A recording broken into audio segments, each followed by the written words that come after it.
Good evening, and welcome to another episode of The Turning Point, facilitated by U-Turn Youth Consulting. U-Turn is an educational and training firm that really aims to address the gun violence in our community. Our goal is pretty simple: to interrupt the school-to-prison pipeline so that we can mitigate gun violence in our communities. My name is Dr. Shirley Planton, and I have the privilege of serving as your host for the evening, but also the Chief Executive Consultant for U-Turn. I take this opportunity to welcome you to this, but more importantly, ladies, welcome to another episode. Thank you for accepting my invitation. Y'all ready to have some fun? Oh, yes. I don't know about that. Y'all ready to have some fun? Oh, yes. So tonight, anyone who watched our series last month, you got an opportunity to hear from a group of men. We hosted our Black Men, Black Love series for Black History Month, and it is only befitting for us to honor and give space and voice to women and the issues that we have, because we process different, we love different, we take care of ourselves different, we internalize things differently, thereby forcing us to put out products very different. So tonight you'll have an opportunity to hear from moms, you have an opportunity to hear from single women, have an opportunity to hear from married women, but more importantly, you're gonna have an opportunity to hear women who are everyday women just like you share their views, their perspective, and how collectively we hold each other accountable. So ladies, I welcome you. Before we dive into this conversation, I'm gonna ask each and every one of you to short introduction, who you are, whatever you wanna say, and we're gonna keep the party moving so we can get going. So I'm gonna start with this Nadej, because I got the two Nadejas at the end. Hello. Good evening, everyone. It's a pleasure to be here. My name is Nadej Tegeziashwazil, and I would like to call myself an educator tonight. All right. I love being that, and I hope to continue to be that. Besides that, I'm married, no kids yet, but in due time. All right, now, in due time. All right. Hello, ladies. My name is Martine Donaldson, and I'm an HR executive. I have been married for about 21 years. I have 2 kids, and I'm very, very excited to be here tonight. Thank you, Martine. Good evening. My name is Whitson Niz. I'm an educator, and I've been married for 25 years. Have 2 beautiful young men at my house now. I'm the queen of the house. That's right. So, yes, I am happy and humbled to be here. Thank you for the invite, Dr. Shah. You're welcome. My name is Berthelette Pardue. I work in healthcare, and I am single. I am single. Yes. Hello, good evening. My name is Lorraine Joseph. I'm also an educator. I'm a wife of 13 years and a mom of 3. I'm very excited to be here and share this platform with each and every one of you. Thank you. Hello, everyone. My name is Georgette Spratling. I am a program coordinator, amongst other things. I am a single mother of 2 beautiful little girls. Awesome. All right. Hello, everyone. My name is Nadej Vilsain. I am a social worker tonight. I am single, but most importantly, thank you to my friend, Dr. Shirley, for allowing me to be here tonight. Thank you, ladies. So the wealth of knowledge, the wealth of perspective that you ladies are going to bring to this conversation, and I'm going to piggyback on something most of you have said tonight, right? So the title that I picked tonight, I'm an educator. I'm a social worker tonight. Mm-hmm. I think Georgette made a point where she said, I'm a program manager amongst others, right? So the first question I want to pose is, as women, we wear a lot of hats. So normally I end with the mental health question. I'm going to start with the mental health question. If we take into account everything that we're watching around the world right now, everything that we're watching around our country as it relates to women's rights, as it relates to rights that we have, with our own bodies, we've come a long way. But before we dive into the conversation, I want us to be mindful that if we're not okay mentally, the million hats we wear don't matter. So I want to talk about that. First of all, why do we feel we have to wear those hats? Who wants to take it first? Go ahead. Go ahead. So interestingly enough, my best friend sent me a message, and it asked, what am I running from that I'm so busy, right? That's a powerful statement. It was a powerful statement. And I have to admit, knowing that she might watch this, I was super upset. I felt very offended by the assumption that I needed to be running away from something. But I had to reflect on it because she's my best friend and she loves me. And as I reflected on the question, though, I have to be honest, for me, my conclusion was that I wasn't running away from anything. I was running towards something. Okay. Right? My belief and my conviction is that I want to live a life poured out. I want to be empty when I die. Right? And Explain that. What does that mean? Empty. I feel everything that God has put in my heart to do, everything that He has put in my hands to accomplish, I owe it to Him to have done it. All right. Now. Right? And I feel like for me to do that, you got to be busy. You really can't entertain some of the things that may, for me, seem like fluff, right? It's not to say that I should sacrifice my mental health. And there is a space and time where you do need to disconnect. And I've tried my best to prioritize that. But at the same time, there's just certain things that we do that really take us away from our purpose. And as I have been blessed to know what my purpose is, I just want to live it out. And so I think for me, like, that's my answer. I don't have to wear all of these hats.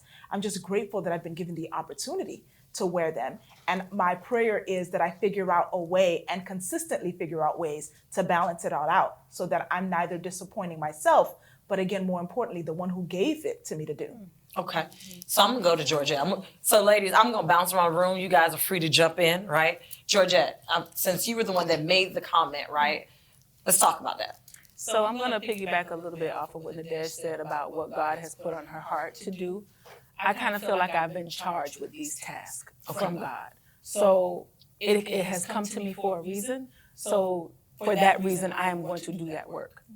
Outside of that, I mean, I have no excuses. I feel like I'm supposed to wear these hats until I can pass it on to someone else or until God takes it from me. Okay.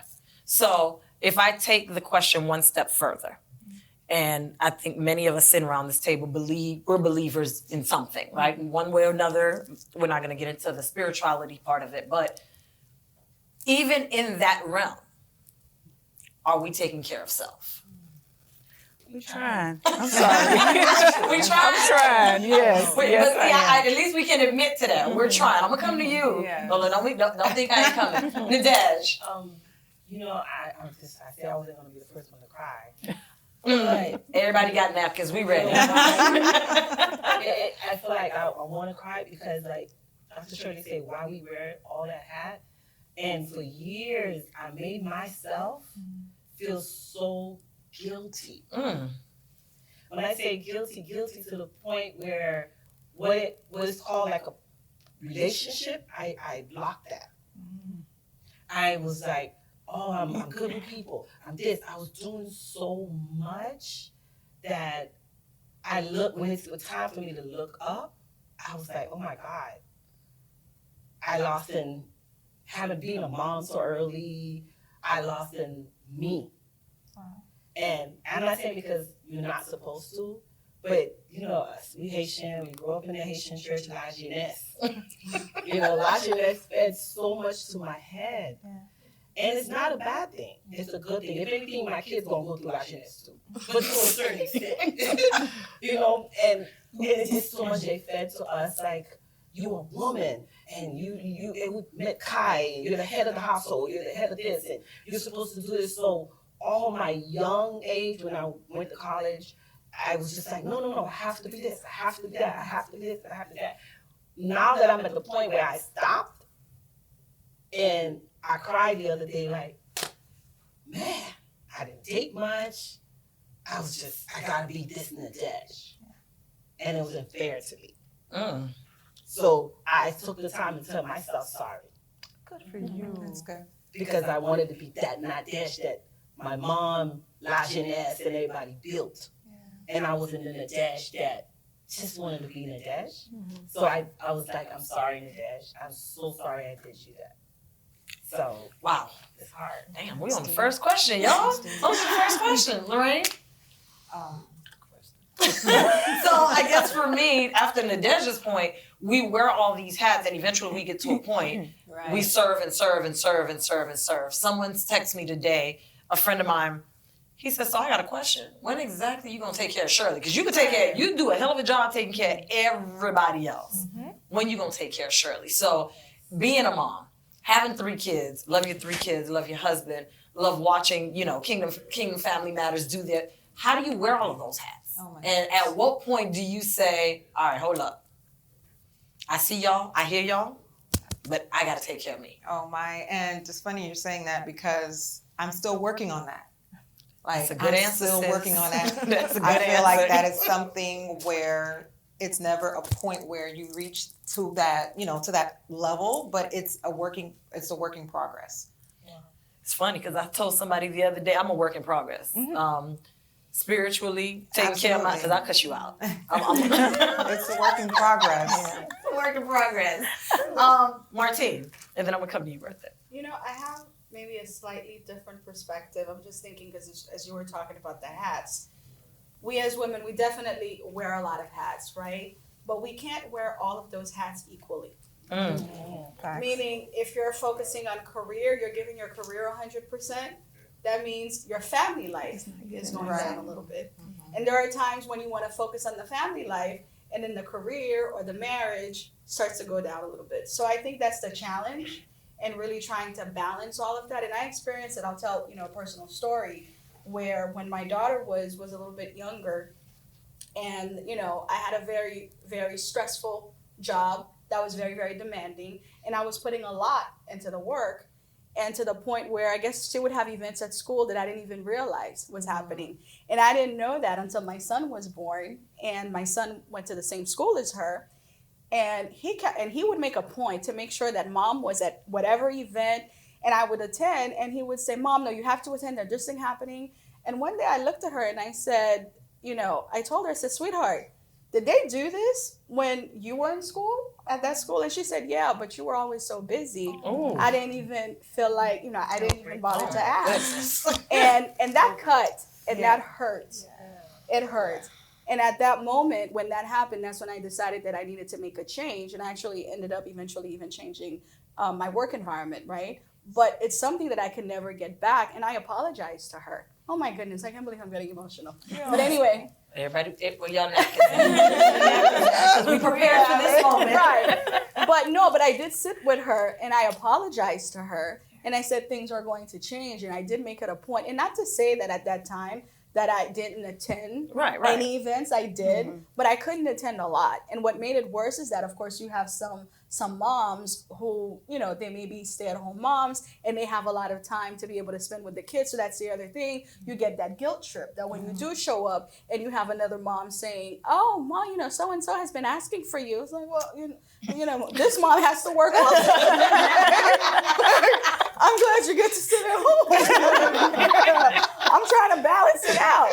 So it came to that realization that I had to make a choice, that I need to understand that when you can't give everything 100%. And you have to balance it. There are times where it's going to have to shift. There are times you're going to have to focus on family and work is going to have to go down a little bit, right? And there are times when if something's pressure at work, you're going to have to shift. And the same thing with the family, with the marriage life and so forth. So Bertha, because I said I was coming to you. And I like the word we just used, balance. Y'all know how to balance? Because I don't know what that looks like, right? I know we're supposed to know balance. And since your thing is I'm single, tell me what balance looks like, single woman. So what I would say is balance is, I think we all have a purpose, I believe, in our lives, but we also have to be in tune with seasons as well. So I think for me, with considering what I feel my purpose is, what God has for me right now is for me to experience joy. Say that again. For me to be successful in my purpose, I need to have experienced joy in this season first before I can get to that. What does that look like? Tell us about that. We're making it happen. What does that mean? Tell me about that. That means doing things that I like to do for fun. That doesn't include providing a service. That doesn't include giving money.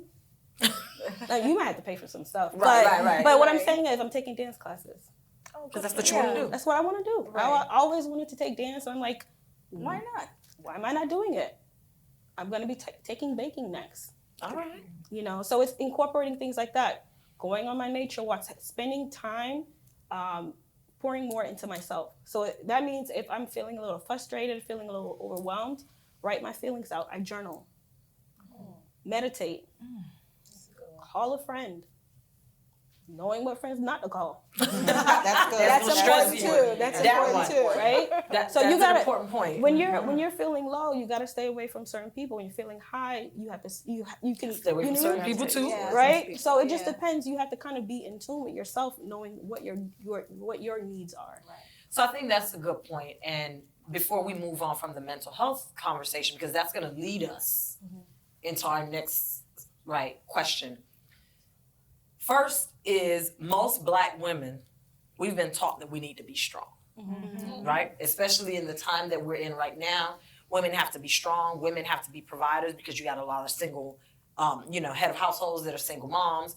Women, we fought to get here, and rights are being taken. So there is this whole narrative. I remember one year, maybe it's the first year, we had the Black Women, Black Love, and there was a young lady that said, "I don't want to be strong. Facts.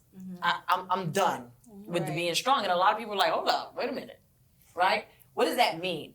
So here we are coming out of COVID, and if there's anything we learn, women wore a million hats during COVID because you still had to have the job. You were playing the teacher.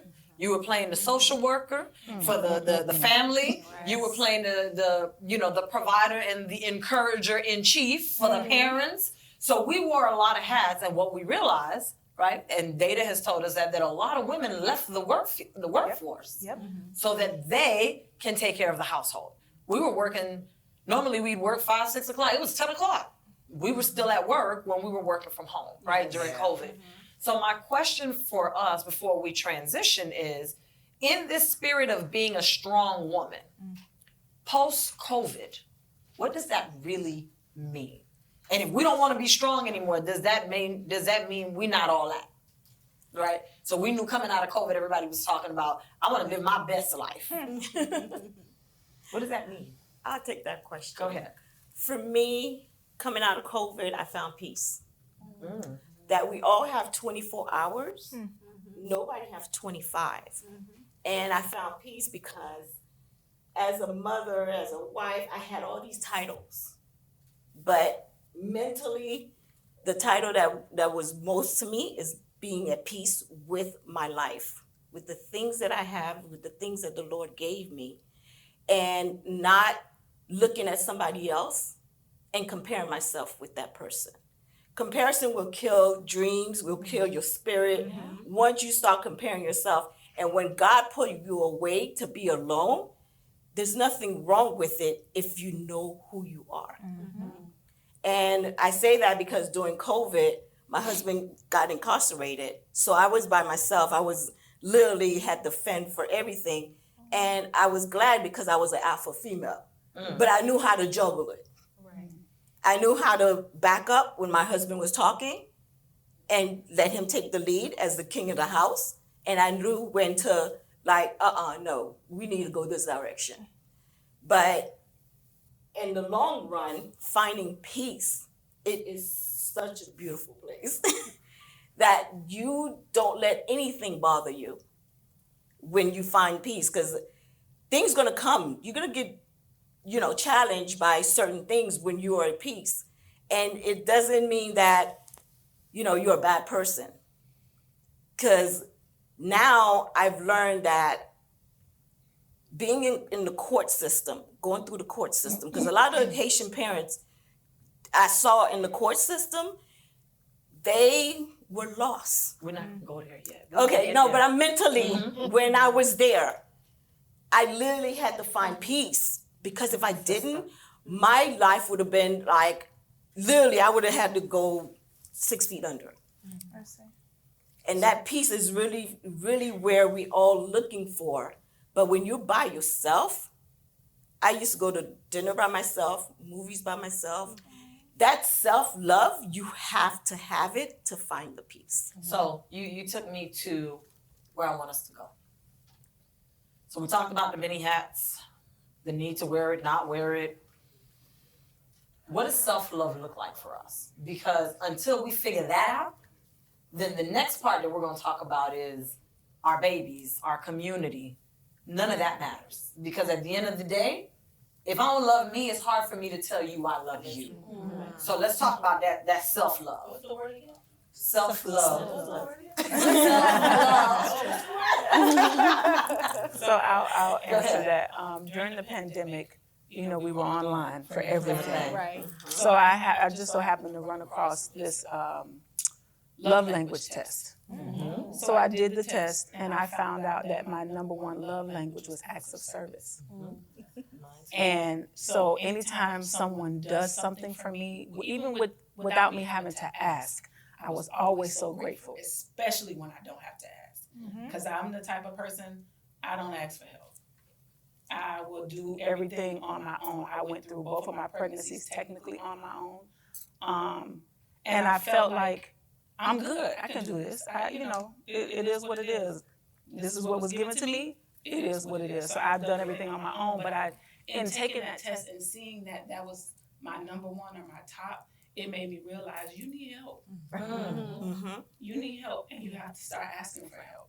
And with my daughter, my oldest daughter, doing school online, I was like, no, I cannot do this. I started having so much appreciation for teachers. Yes. And Yes. the everybody that education works, lives. yes, goodness, everybody that works in the school system, my heart went out to them because it's a lot to deal with these kids and to deal with your own kids. It is a lot. And so I finally asked for help. I asked my oldest. How did that make you feel? Because of who it was, I didn't want to ask. I didn't want to ask because I knew or I know if can nobody help me with my babies, I can help my babies. Whatever they need, regardless of what anybody says, does not do, I got them. But I needed help because I couldn't deal with that and my toddler at the time and my work at the time, and it was too much for me. So I had to ask, and I hate that it got to a point where I was pushed up against the wall for me to have to ask, but it opened the door to let me know that it is okay to ask. Because I don't like to be told no. That's another reason why I don't like to ask. I don't like people to At say least no. you know that though. Right. You're honest Tell me about no, it. you ain't got to worry about asking. So it opened the door for me to learn how to ask for help. That's powerful. You know, when you sorry, I asked because I said to say that word again, because I break it down. Self and then care, right? I used to work in a hospital at trauma. I know how to care for others. But when it came to self-care for me, I don't know. You know what that look like. I don't know it. I don't know that word. Because not only, like she said, not only do we put a front that we can do it all, we're the last on the list. You know, last week I went to an event, and you know I was doing stuff to get me sexy because it's summer coming. Come on now. Doing some detox, so I think I overdid it. Because I overdid it. I went to an event, I stood there and I just fainted. Oh no. So then Yes, you I did. was like, wait a minute. When I got up, I was like, what just happened to me? And my doctor's like, Nadesh, you need some time off. I said, yeah, you're right. Then when I started telling him what I did, he was like, you did what? I said water or milk, but I did water last time that I tried milk. He was like, Nadesh.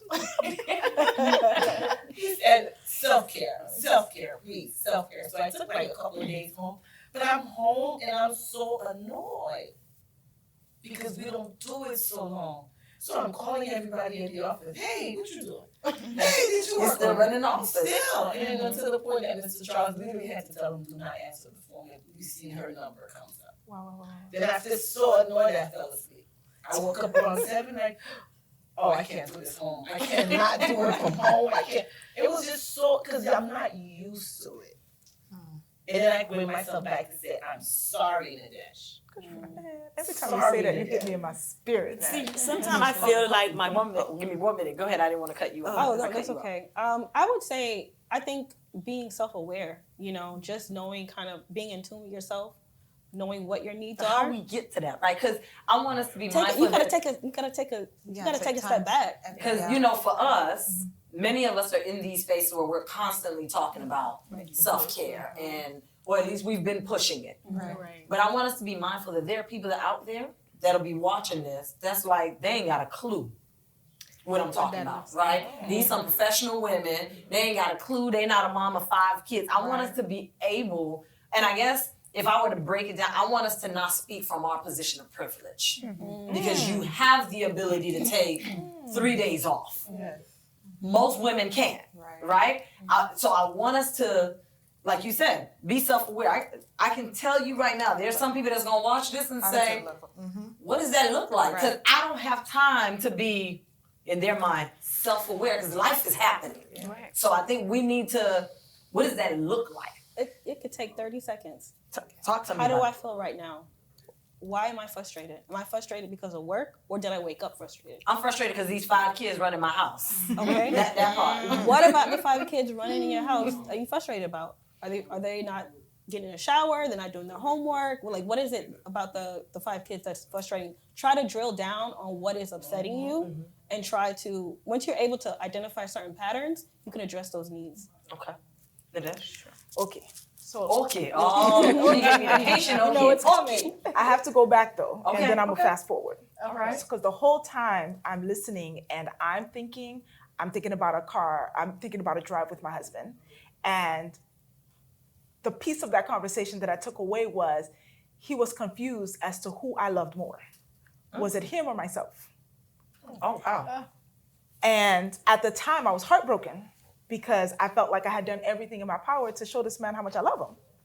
But then I had to take another step back and be like, but I can't love you without loving myself. You feel me? Like, and that was important to me as a place to begin, because everything that has happened before and after that conversation about maybe 3 years ago, I constantly remind myself, I'm able to be in this space with you because I took the time to figure out myself and love myself. Right? Yeah. And so I go back to what Bertha was saying when I was single.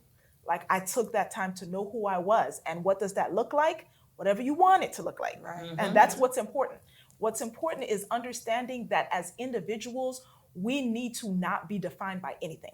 Come on. Thank you. You don't need to be defined by what TV says, what mental health therapists say. Like, you don't need to be defined by Say anything. that again, because right now everybody want a therapist. Yeah. Facts. Everybody.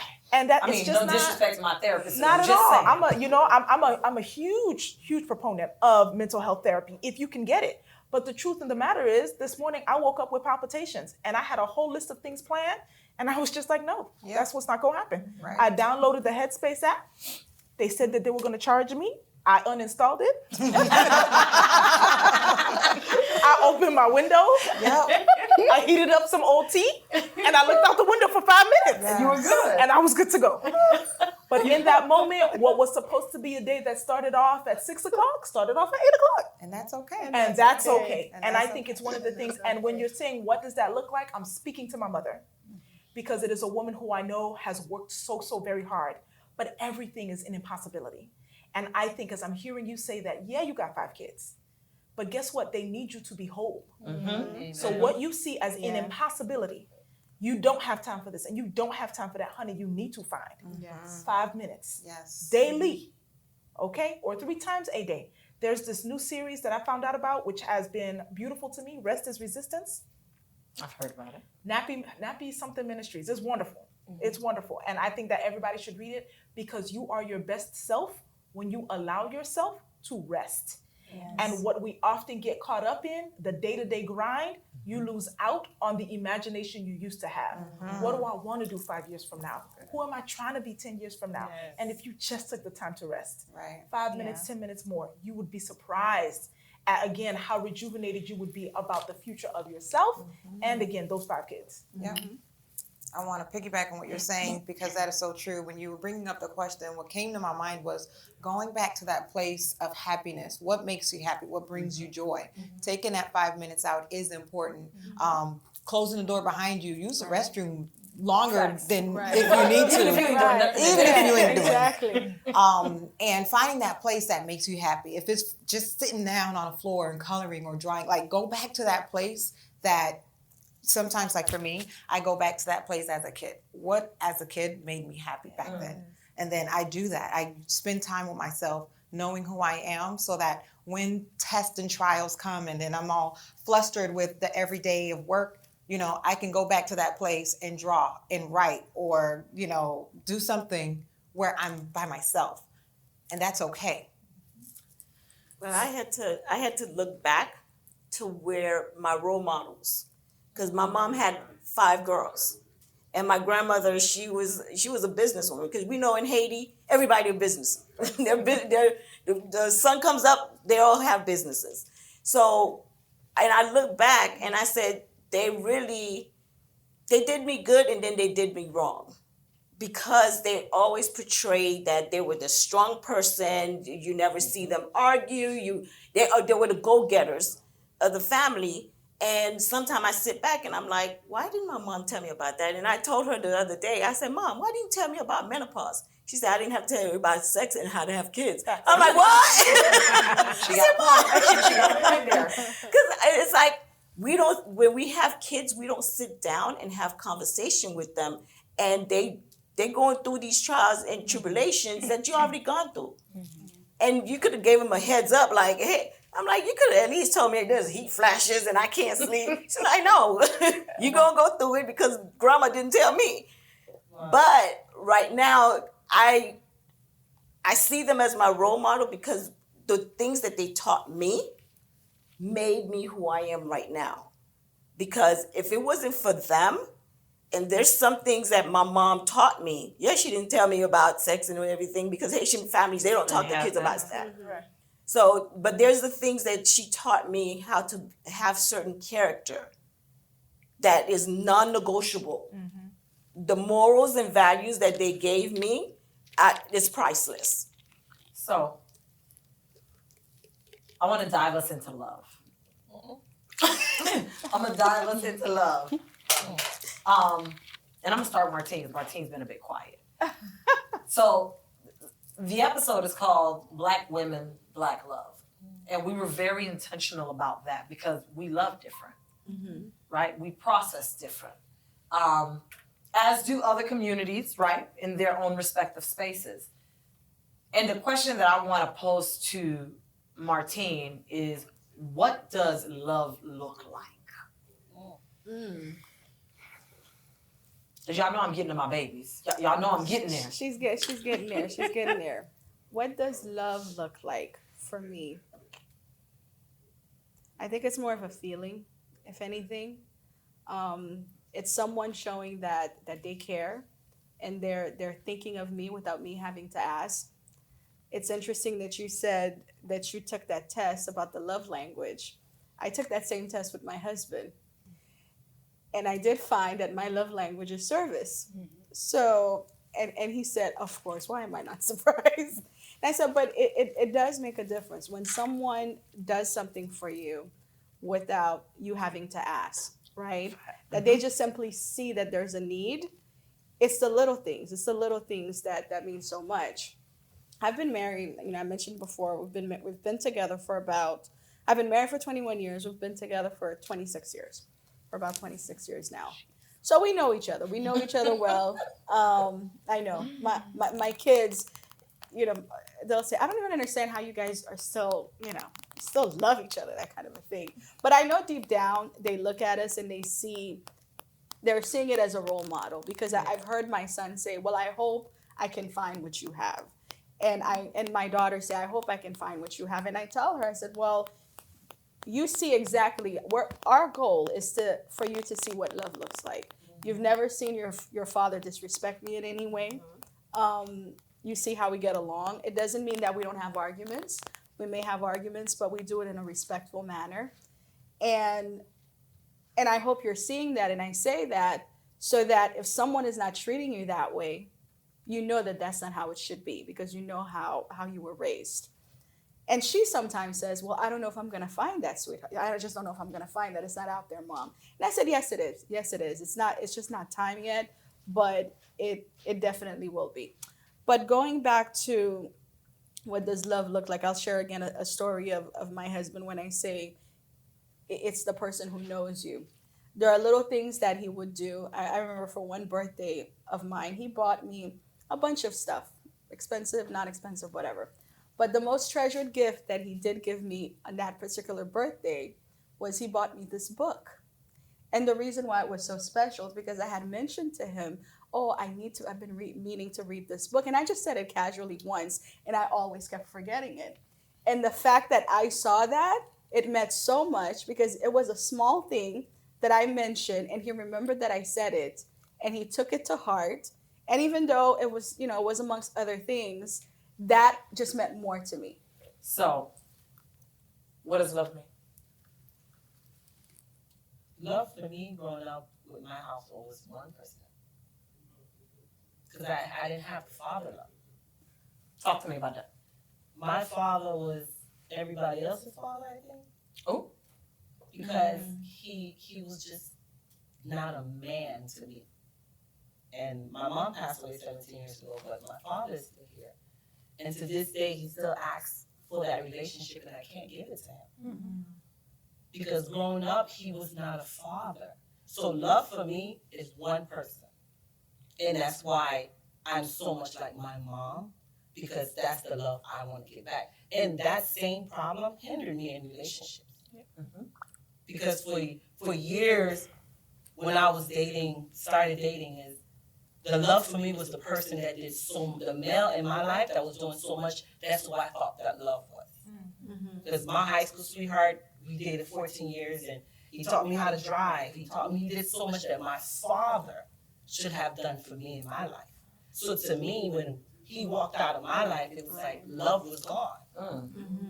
Because he reminded me of what love should have been from my father. So to me, I've always grown up knowing that love is one person. But who's that one person? My mom. Your mom. My mom was that love for me, unconditionally. And grandma. So, unconditional. I could not do wrong. You say, Mom, Nadej did something, Nadej did nothing.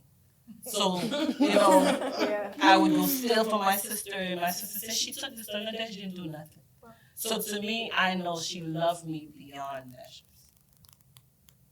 Georgia, Speaking of daddy issues. go ahead. I see you over there shaking your head. Yes. Right now. So right now, I'm still trying to figure out what love is because I have a hard time, because of the situations that I've been in, I have a hard time believing in what men say or feeling like what they're, I'll put it this way.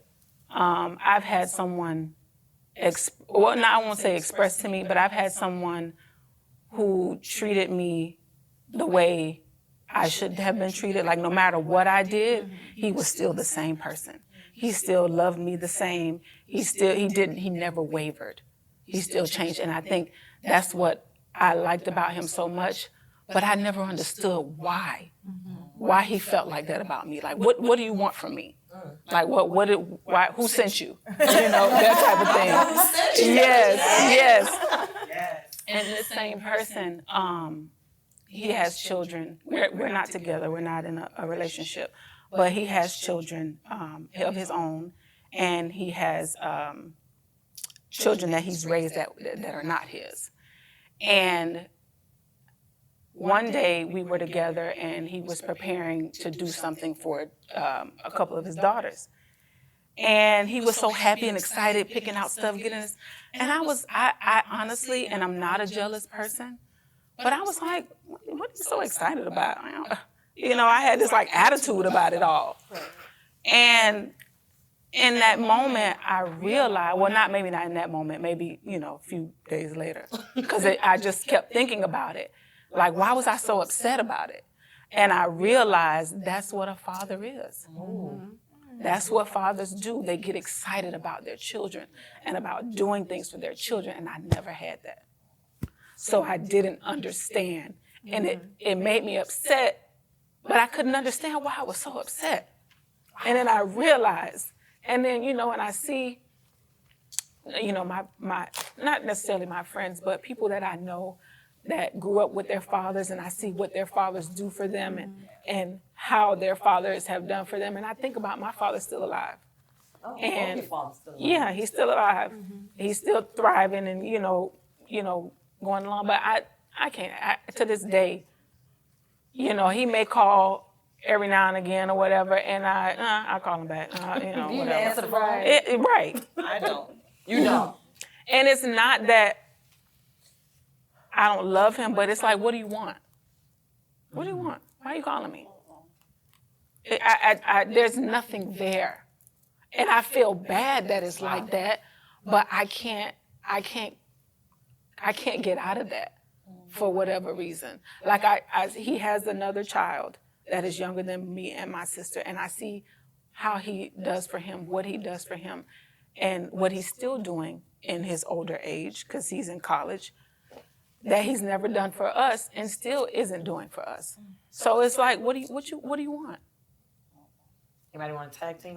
Go ahead. When you guys were talking, it kind of brought me back to my time, and I haven't spoken about this because I'm still, how you call it, healing from this. But my parents separated, you know, while we were, you know, growing up and everything, and I got a lot of, you know, talk from my mom of who my father was. So growing up, I didn't grow up with him until I got married, and that's when I wanted my father to be a part of my kid's life as a grandparent. So when you said what is love, what brought me to what love is, the true definition of what love is for me in my situation is forgiveness. Yeah. And the reason why I say forgiveness is because I was able to forgive my dad for him not being in my life growing up so that he can be there for my kids as a grandfather, and my kids were able to have a grandfather. And from there, rebuild that relationship with my dad, although it wasn't what I wanted when I was younger. It wasn't how it used to be, of course, because I'm an adult now. But forgiving him has brought another generation closer together. So much so where, unfortunately now he's passed away, but that's nothing that I can hold on to anymore because I've forgiven him, you know, and now my kids remember their grandpa, they know their grandpa. So when you were talking and your fathers are still alive, you know, don't take that away from the grandkids, although it's not what you want it to be. It's not what you wish it could be now, but a second chance to life, a second chance to the future. Don't take that away, because for me, I would want my dad to still be here. I completely understand that, and I've done that work. When my first daughter was born, I forgave my dad because I wanted them to have a relationship. But he still never came around. So he doesn't necessarily want it. So I feel like I've done my part. Right. And I'm the type of person where I don't force anybody to do anything that they don't want to do. Right. Especially when it comes to my children. Right. So I've invited him in, and he chooses not to be a part of that. And that's fine. I will see him at his side of the family's events, but if anytime I have something for my children, he never shows up. And you got that invitation open, Yeah. and that's important. Yeah, it's open, but again, what do you want? Anybody With want me, to it was different. Oh, sorry. With me, it was different because I would have respected, and I'm saying respect very, very nice. I would have respected my father if he would have understood the things that he did. You know, Take when we got accountability. older, we brought him around the table, and my sister was like, "Yo, you're the therapist. You do the mind thing." I said, "What do you mean the mind thing? Just do the mind thing. Let him understand." I was like, "You can't make a grown man understand what he doesn't even see is wrong." Right. You know? So I started off and said, listen, you know, things didn't work out. We're older now, let's do this. I don't know what you girls talking about. And I said back, Shirley, take him. Not this Shirley. Oh. Not this Shirley. Yeah, my sister Shirley. I said, Shirley's like, the dad's just, I said, well, you know, this is what you did. So we started saying things and what he did and everything. Oh, you guys are kids. You were kids and I'm a father. I'm supposed to abuse you. I'm supposed to beat you. I'm supposed to make you understand. And I was like, this is the part I walk out. Yeah. And I can tell you, you know, they said, hey, my father said he can't pay this bill. I was like, what bill? Well, his light was turned off. Where? I went, I paid for it. He was like, you're not going to tell him you pay? I said, no. Because I don't want him to feel he has to talk to me. You don't have to talk to me. My forgiveness is making sure he's okay. That's good. I bought a gift card, bought stuff for Christmas. You home? I don't even say my father. Rolling, you home? He said, yeah. He said, come outside. Here, Merry Christmas. It was money, it was a gift card, it was stuff. Oh, you didn't want to stay? I said, no. You lost that privilege. But I'm going to make sure you're okay. That's good. Because I can take care, I can do what I can't do for my mom, which really deserved it. I do it for her mom. But you, I'm gonna take care of you because that's my job. The Bible said, honor your parents so your days will be long. And I'm gonna make sure that happens to me. But other than that, it's you. It's true. Other than that, The other day. I think the only thing I could bear to say in that space is just listening to you guys reminds me of what I do with my real pain. And it's just buried so deep that if it ever came up, I'd be a mess on the floor. Let's talk about that. Hold on. I don't think I can. No, not going into what the deepness is, but I think it's a valid point that you raised. I think many of us walk around with just pain so deeply buried, and we're just, life is happening, right? Like your friend that said, what are you running from, right? You just own, that's what it is. Like it's that deeply buried pain that I gotta keep moving because if I ever stopped to address this, I'd be out. So, I mean, I hear you. I don't know. It could be that. But I can only say, because again, I have my own daddy issues, right? And my father has passed away. And again, you said speaking from I'm still, that area of privilege, like from a position of privilege is still resonating with me, that I had the privilege to have a life coach. Right, and that was his assignment. Yeah. It's a privilege. One of his first assignments to me, though, was to write a letter to my father. Honey, he apologized. Like, he was just like, I'm not equipped to deal with that kind of pain. And that was it. Like, you feel me? Like, that was as far as I was going to go down that rabbit hole. And I say that because you say, what does love look like? And my motto is, which I don't remember where we got it from, but it's something we say now all the time in my family. I like you because I love you in spite, right? I like you because I love you in spite. I love you in spite. And it's the people you've decided to love. Like, why are you in my Right? Well, I love you in spite of the fact that you get on my last damn nerve. Yeah. Right? Like that's the idea. And it's really just the idea that I've committed to love you regardless, right? So if you were, and I say that to family, like you blood, and no matter what you've done, no matter how many times you have hurt me, which again, We ain't gonna have you laid out. we can, I was just saying, but it just reflecting on all of that pain, like that's a lot of pain that we have to figure out some healthy ways to deal with. But I love you in spite of that. I think what Nadej said when she was speaking, when you said, you see your dad and you gave him the gift card, you're doing what you need to do, you're preserving your peace. That's what you're doing. Because there are people, we can't choose our family. They're our family. We're going to love them in spite, like you said. We don't have to like them, but we're going to love them in spite. And that's the way to preserve your peace. There are folks that you're not going to be able to have a conversation with. You're not going to be able to make them understand your point of view. They just don't see it. So you have to come to the point of acceptance. Accepting that, you know what, this person is who they are. There's nothing that I can do to change that. I am who I am. And I'm going to preserve my peace and do what's best for me. And do what is absolutely best for me. So I really, what you said really, really did affect me, because that's what you're doing. You're preserving your peace. Right. You're preserving your peace. There's no need to go into an argument. There's no need to walk into the house, because you're going to walk into the house and get into now you're in a bad mood. You're in a bad mood. Right. So that's just small ways of preserving the peace. And I love the fact that you were able to make peace with Dad. Right. And I also love the fact that he was receptive of it. That's not something that happens all the time, but you were privileged to have him be receptive of that. And Of to that piggyback forgiveness. on what you're saying, just real short, and that is so true. Preserving your peace that's good. You're setting good boundaries, and that's important. Once you have those boundaries set, you love him, and like you said, you have your scripture you go by, and I'm that's crying perfect. defender, too. That's You what know I'm with what? you. Go ahead, because I want to talk about the crux of why, because this is leading us somewhere. Go ahead. I love it.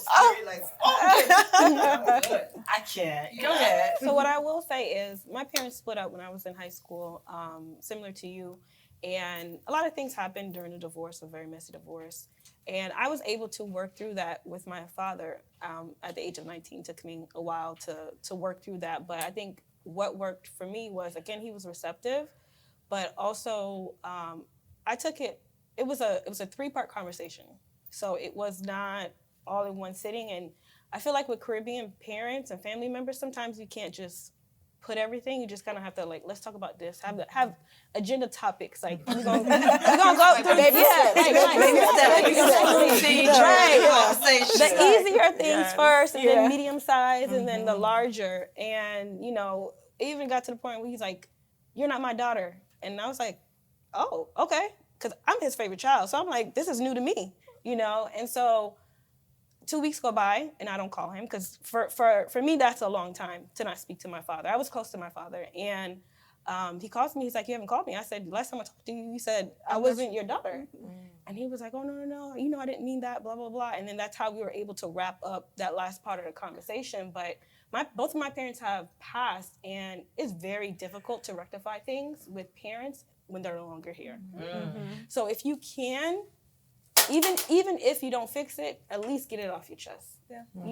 As best as you can. It's a whole lot easier. Right. Because I look at my siblings, and they still have unresolved issues with, my parents or my father, and there's no conversation that they can have. So, if you have the ability, definitely do that.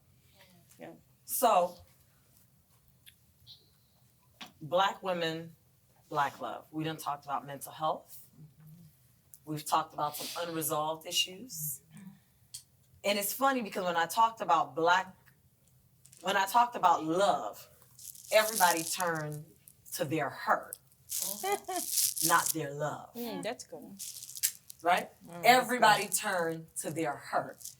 Daddy issues. I've had my own daddy issues, We've all turned, with the exception of the 2 people here but we have a tendency to assimilate our love with pain. So now I'm going to shift us into the family realm.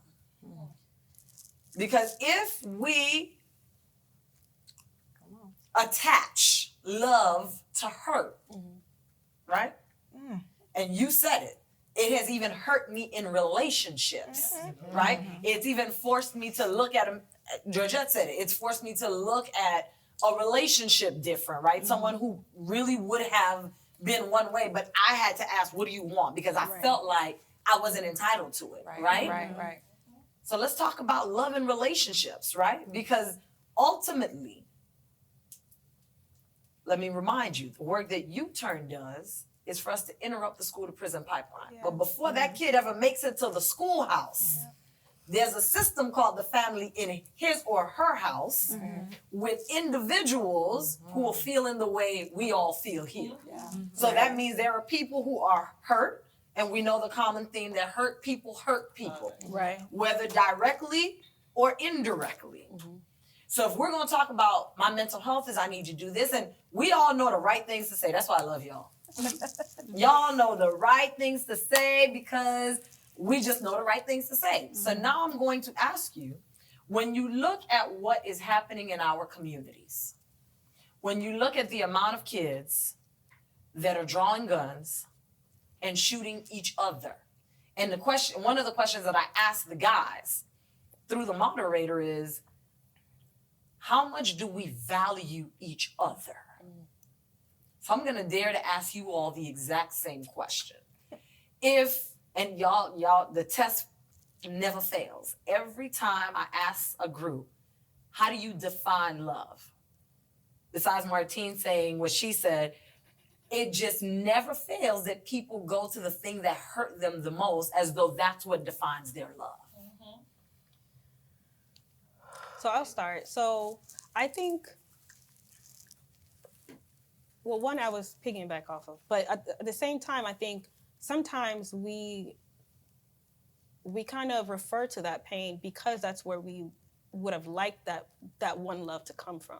Exactly. Agreed. Right? Agreed. So with that, if you were to ask me what love is, my parents, both my mom and my father. So the way that my dad was present, showing up, even after the divorce, I would talk to my dad every day. He would come by, see me twice during the week, and I would see him on the weekends. I didn't, no offense to anybody, I didn't have a weekend dad. I was talking to my dad every single day. And that, even though he couldn't be in the home, he was still very much present. So for me, that was very, very important. So that would be my definition. And I'm not gonna lie, I forgot the rest of the question. I'll take it from where. Well, for me, I think having two parents household was very important for me growing up. And it was an era that it was single moms. And I was the minority. I couldn't tell my friends that my dad was at home. Wow. Because it was like, oh, you don't know what we're going through, but they don't understand. When you have two parents household, when you ask one, you better make sure that the other one is already on board with you. Because when it gets to dad, and dad says, no, mom gonna change her mind. Oh, wow. Because my mom and my dad, they were equal. If both of them would say no together, both of them would say yes together. There's no one, we couldn't play one against the other. Mm-hmm. But it was difficult in the household with my friends because they didn't have a dad at home. They were like, you all the same father? Yeah, we're like, yeah. Your dad is home? Yeah. But in the Haitian community, in our culture, men are not taught to express their love. They express it differently. So when we see we're looking for love and we're like, this person didn't show me love this way, and we come to America and we see another form of love. For me, my dad wasn't like the lovey type. Oh, I love you. But when he want to show his love, he's like, oh, let me take you out to Burger King. You want to go to Burger King? So there's a culture thing that we're battling. We're having the Haitian culture and the American culture, and we're always pulling and pull because our men were never taught to show love openly. But I think before we get to the men, I want us to stay focused on us, right? I want us to stay focused on us because at the end of the day, we're the nurturers. We carry the children, right? Correct. We are that first love. We are that. So that is why my question to you is, how much do we value each other? When you say each other, you mean women? Or just each other as in general? It's in the family. In the family. So how much do we? Because and the reason I'm asking the question is we have to remember that children are a product of their environment. Yes. It was intentional for me to start with our mental health. It was intentional for us to talk about how we view love because that kid is copying and modeling and processing everything that they see. So how much do we value each other, whether it be husband and wife, whether it be mother, son, sister, grandparent, whatever. What is it that child is seeing? How do we value each other? And what is it that we're passing or not passing on? Okay, So one, I think that's a very loaded question. That's an It is. extremely loaded question. And I think that's going to look very, very differently, not only depending on who you are, depending on which child you were, meaning I just want you to tell me because I know all those answers right now. I just want you to bet. tell me. How much do we value each other? So I think that the perspective that I'm coming from is going to be, one, the value that we place on each other is based on what can we do for each other. Meaning, if you can't do nothing for me, then I really don't see your value. And I think the other piece too is, again, all of that background that we just said. So when it comes to, again, why is it that for me and in this space, we don't just associate love with hurt, but we also associate love with absence, right? The absence of this, the absence of that, you know? And I think that, again, in that sense, I value my husband because he is the opposite of what I had. You know, he was raised by his father. I was raised by my mother. His father is extremely expressive, emotionally and otherwise. And so he has no problem being extremely expressive, very present, apologetic, reflective, like the whole nine. And the reason why I value that so much is because I didn't have it, neither in my mom or in my dad. My mom became the dad. My mother was extremely stern, high standards, very little affection. And I knew that she loved me because she provided a place for me to sleep. She fed me every single day. And from time to time, she let us out, and it wasn't to church or school. You feel me? And that's how I knew, you know, that there was a love there. There was an affection there. And then later in life, my mother became open to whatever love I was willing to express to her. And I think that was important because I happened to be that child, you know, who it really didn't matter how you raised me. I was going to be whoever I was going to be. And I got into the habit of, Mami Vinchita, you feel me? Come sit. And then I would put my head on her lap. And then whatever sensitive information I needed to either discuss or get out of her, like that's how it would happen. She would braid my hair, we would talk, she would whatever, and then whatever answer she was gonna give me, she was gonna give it to me. And it just became like a habit that we eventually, right? But even now, like this space where my husband and I are always talking about it, I was the middle child. I felt very neglected. And now my husband is just like, but your mom couldn't live without you. But why? Like, she needs her groceries ordered. I'm going to order it for her. She needs, you know, somebody to pass by the house and just talk for a little bit. I'll be there. She needs to express herself and she doesn't want to burden her other kids. She going to call me, right? And I'm happy. I'm happy to be there. I'm happy to, you know, serve in that capacity. But how do we value each other, or what value we place on each other, or the, you know, whatever that might be, I think it really is like, what do you bring to the table? You know, how are you of use? You feel me? So then I can call it transactional.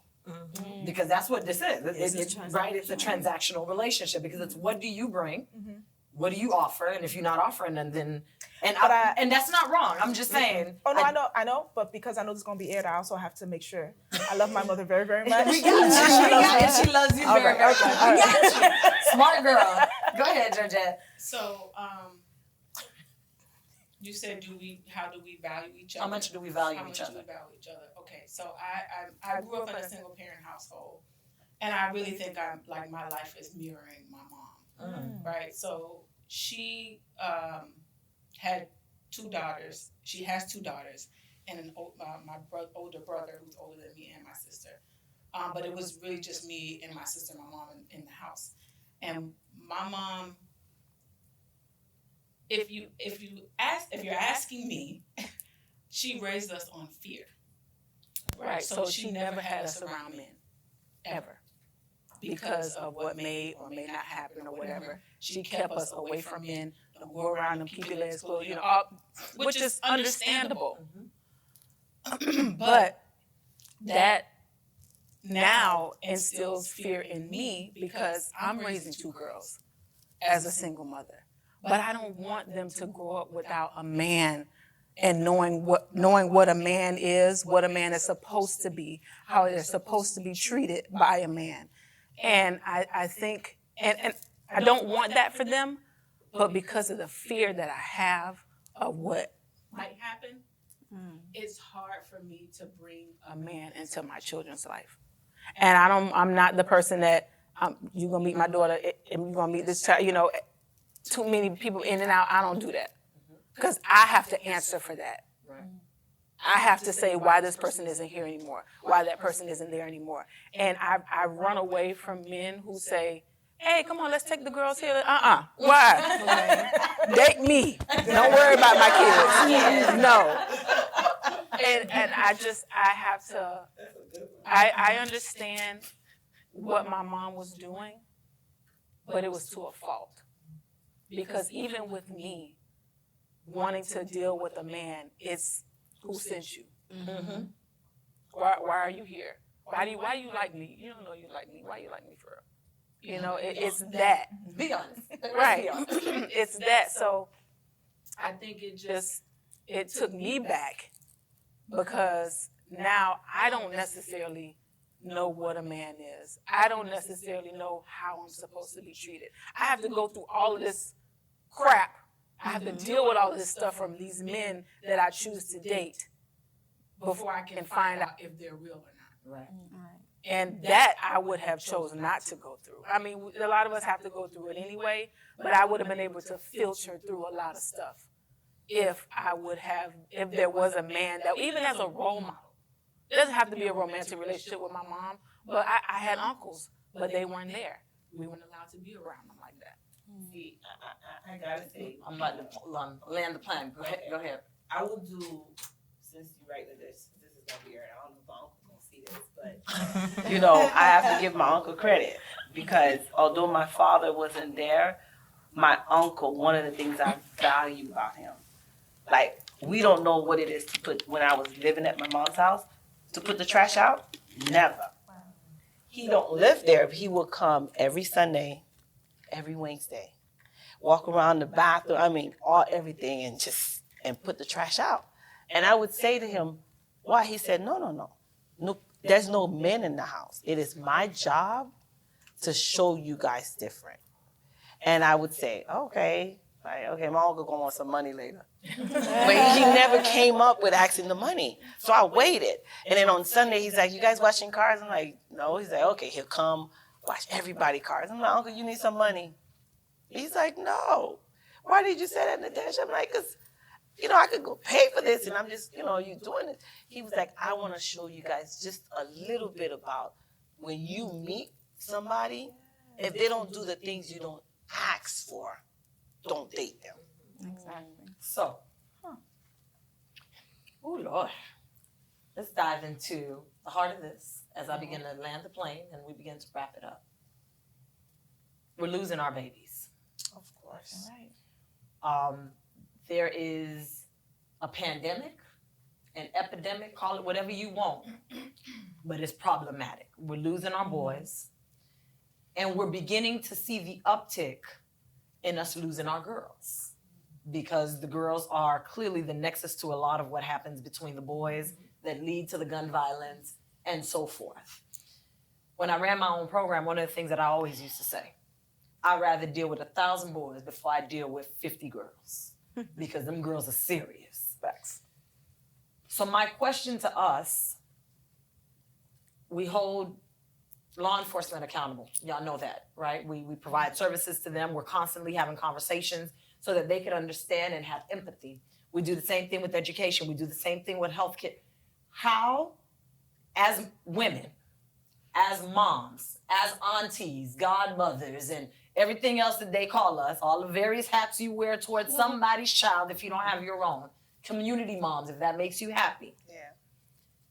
How do we hold us accountable for what's happening? Because I keep hearing this, that children are not supposed to bury, that parents are not supposed to bury their children. Ladies and gentlemen, we're burying our children.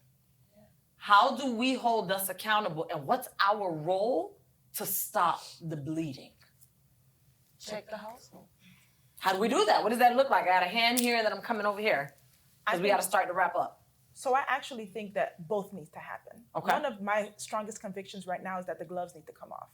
I feel like we're so concerned about certain things that we let our kids do whatever they want, and we don't understand that by the time they're like 10, it's already too late. Right? And I think part of the change that needs to happen in that is that we do need to educate ourselves on what does it look like for us to have a balance. You need to be able to show your child that you love them, and you need to understand that discipline is not a lack of love, right? And I think that both of those things are extremely important.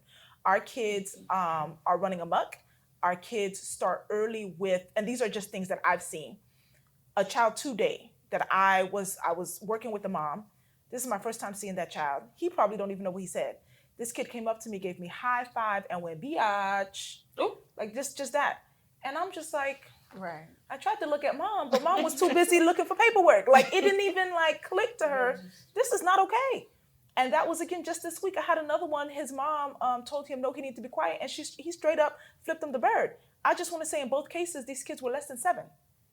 These were not like older kids who had somehow become, like Haitian parents like to say, defiled by the other kids at school. Like you are still that primary contact for that child, and this is their takeaway when they're out in public. So I do think that part of this epidemic is the fact that parents have just become way too lenient with their children, and at the same time, still haven't actually showed love. We thought the other ones were too tough. We're over here too nice, but the love part for me is still very much missing. And it's funny you say that because in all of the teen chats that we host, and I'm coming to you now, in all of the teen chats that we host around across the county, across the state, the one common denominator that we will hear from our youth over and over. What do you think is the cause to someone picking up a gun, a cause to somebody getting in a fight, a cause to somebody, ma'am, I ain't never heard nobody tell me they love me. Oh, Jesus. What does that mean? And any of you who work with children, you have heard this. Yep. Yes. I don't know, like, I don't see my parents. I see my mom and dad fighting all the time. You know, I see my mom cussing my old boy out when he don't bring, you know, the food stamp, or he don't bring no food over, the child support. You know, like, that's all I see. And I said, but there has to be more. They're like, no. First of all, I've never heard anybody tell me they love me. Yeah. So my question, hence why we kept talking, I led y'all up to, what does love look like, right?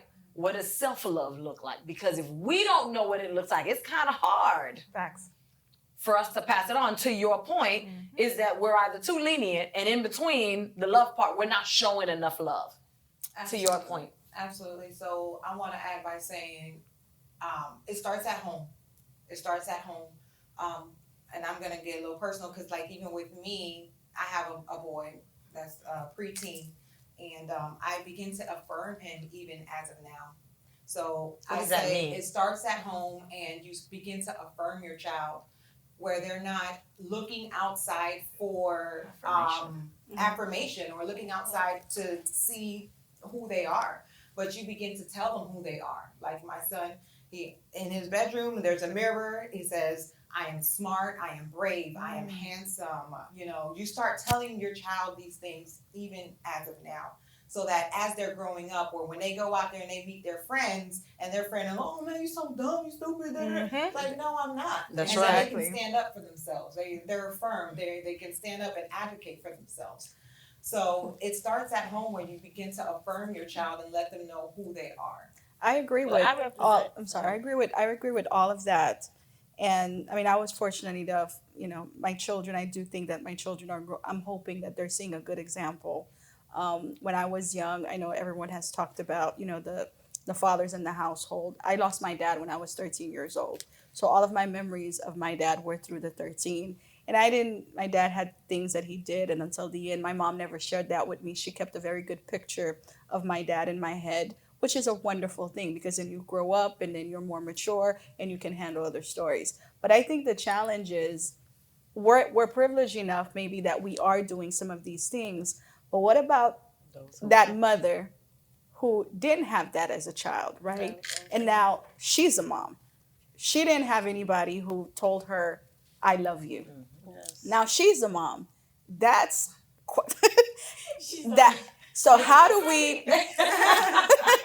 So and I think when we have, for example, and I'll call it a sister circle, when we have events like what we're doing, when we get our sisters in these spaces and they're talking to other women, so that we're able to tell them that it's okay, that even though you didn't have that as a child, know that you are loved. Know that you are loved and that we care for you and that we love you. And also know that you're going to do better. Your children are going to do better. So that you kind of break, and I don't want to call it a curse. So some people say, you know, a generational curse. So that you break that pattern.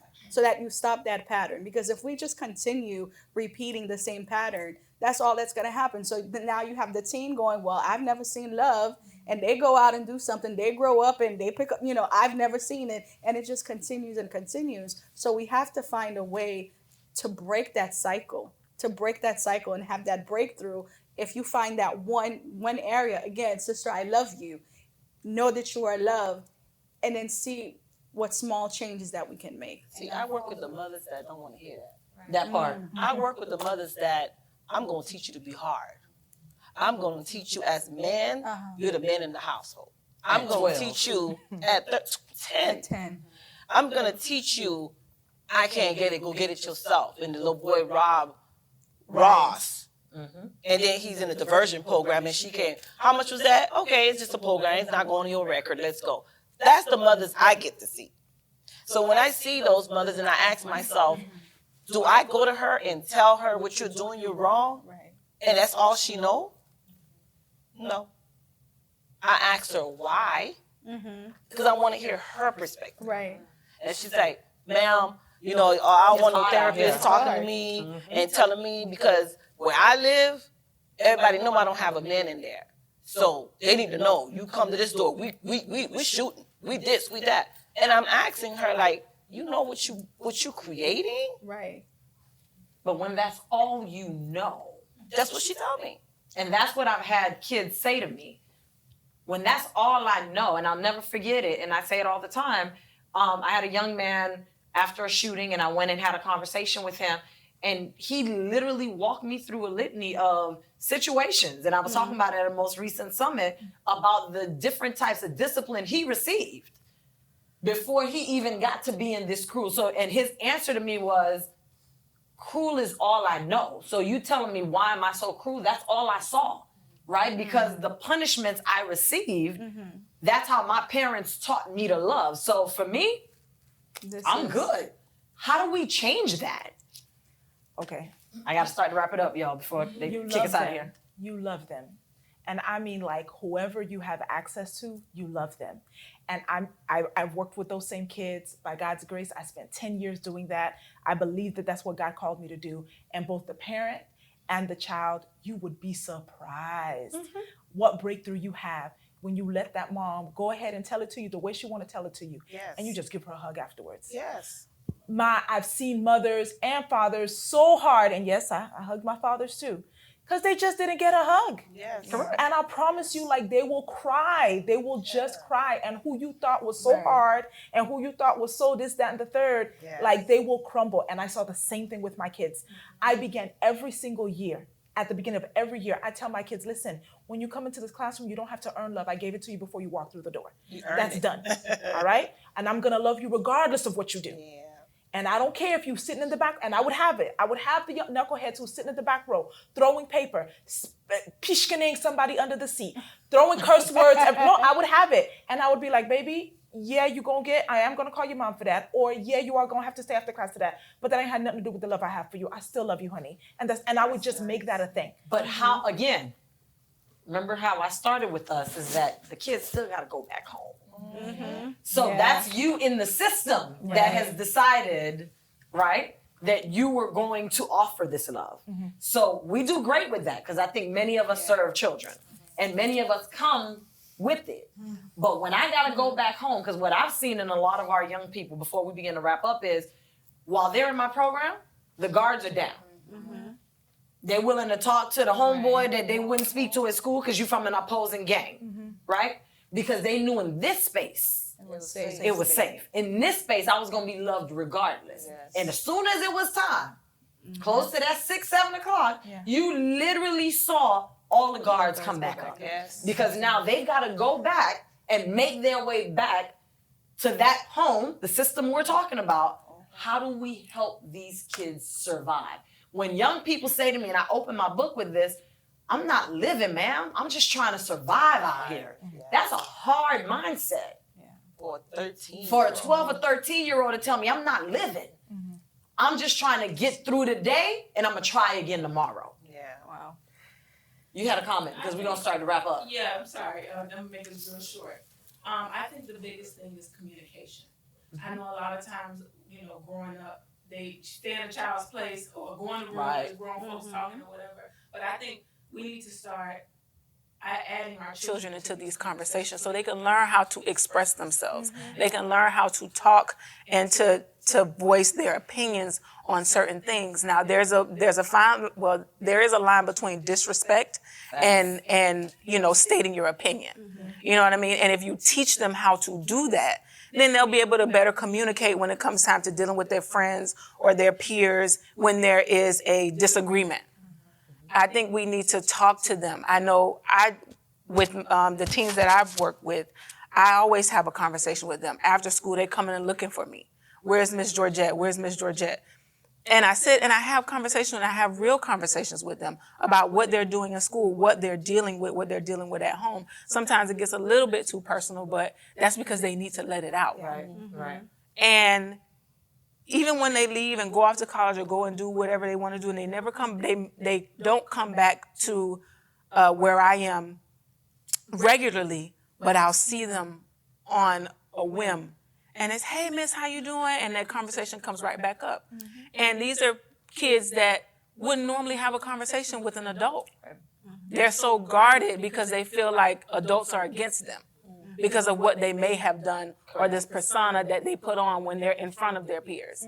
So when they can open up to you and have a conversation with you, you've done something for that child. Absolutely. Last comment before the last thing I we're going to talk always about. taught the kids that I come in contact with, because I can't save the world. And I tell them, whoever makes you angry controls you. If you have total control of your emotions, no one can really pull the strings up for you to do something wrong, no matter what environment you come from. So whoever angers you has the control to do whatever they want you to do. So always check your emotions when certain things are going on. Sometimes I just let them sit there and breathe. Just breathe. Because they're rowdy up so bad that they want to go do something to that person. Just breathe. Because as time goes by, you're going to see, what were we fighting for? So yeah, sometimes it's just taking that kid and teaching them, hey, whoever you come in contact with, don't give him so much power over you. So I hear love them more, teaching them conflict resolution. I'm hearing affirmations. I'm hearing communication. I'm hearing meeting them where they are. Absolutely. So my concluding question for everyone, we're going to make it real short so we can wrap up. Not the church one we talked about, like the for real one now. What's your takeaway for a mother who feels unseen, unheard, unvalidated, and got kids that are looking up to them? What do we say to that woman? While everybody's celebrating Women's History Month and everybody getting dressed and doing all the prissy-prancy stuff, what do we say to the woman who may be watching this and feel like no one sees her or understands her? Who wants to go first? Because what's your takeaway for that person? Real short and quick. For me, is to always look at yourself and have an affirmation. Morning affirmations are very, very important. Life is not fair. We just got to get used to it. Right. Next. I'll go. I'll tell her that she's enough. You know, you're enough. Whatever it is that you're doing is seen. It might not be in the forefront, but your kids are watching. People see you, you're seen, and you're enough. Sure. You're enough. that is a constant mantra for me. But I would say too that your kids see more than you think they see. Right. You think that you are, waking up early and your kids don't notice, that you're trying to figure out breakfast and you're trying to figure out clothes and you're trying to figure it out. And sometimes those brats be real, real, real ungrateful. But I promise you that they do see, and you are absolutely enough. Absolutely. Georgette. I just would say love on your children. Those are your first love. They're the ones that love you the most. They're the ones that will love you in spite of. Yeah. So love on your children. Love on your children as much as you can. That's genuine love. Yeah. That's genuine love that you don't have to question. You last. I would say you're enough, and also you're worthy. Love on yourself first thing in the morning, even if it's taking 10 minutes to yourself to do the affirmations, to say your prayers, to fill your own cup up. You know, whatever your thing is, to do that first thing in the morning. That would be my recommendation. Martine. I would say, I love that you're enough. And I would also say you're not alone. Because a lot of times you think you're going through some things and I must be the only person going through that. But when you start talking and communicating, you find that other people are going through it too. Hold on to your children and find a person to talk to. Find a person to talk to and have that conversation with. You're not alone. You're not alone. I would definitely say to them, you all they got. You all they got. Yes, you feel alone. You wasn't brought up with affirmations. You're not gonna sit in the mirror and say, I am great, I am awesome. So I'm not even gonna tell you to do that because you didn't start it for that way. But I'm gonna tell you, you all they got. So if you all they got, what you need to do to get better for them. They don't see you. People may not see you. People may not know what you're going through. You're trying to get help everywhere. But when you think about why they're here and you all they got, now you're going to ask me, ma'am, what can we do to change this? Because at the end of the day, I'm going to meet you where you at. But I first want you to realize that you all they got. The system can't do it for them. I can't do it for them. So when you know you all they got, then it's going to take more work for you to do. Love it. That's how I would close it out. So ladies, I want to thank each and every one of you for accepting our invitation to another episode of Black Women, Black Love. And I think my takeaway would be you are 100% in your truth. Good, bad, indifferent. You don't feel seen, you don't feel heard, you don't feel validated, you don't know where you fit. I tell you to stand in your truth because your you is the only you know how to be. So not only are you enough, not only are you validated, not only are you loved, not only are you seen, not only can we do affirmations, but know that there is no other Nadej. Because Nadej can't be this Nadej even if she wanted to, right? And vice versa, right? So I challenge every woman in this month of contentment and honoring women and seeing each other to know that you don't have to love like I love. My love don't have to be your love. But I do tell you, start by loving you first. Absolutely. Whatever that love looks like. Because at the end of the day, if you can start with you, then you can transcend it to community.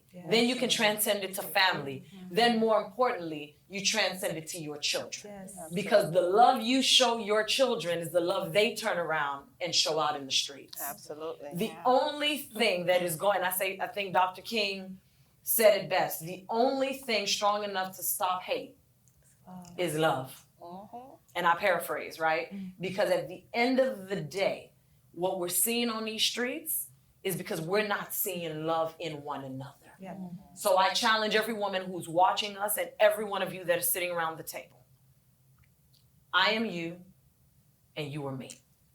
We are them and they are us. Yes. Removing the privilege, removing the various languages we speak, removing what country you come from, how much money you have. At the end of the day, we are all one.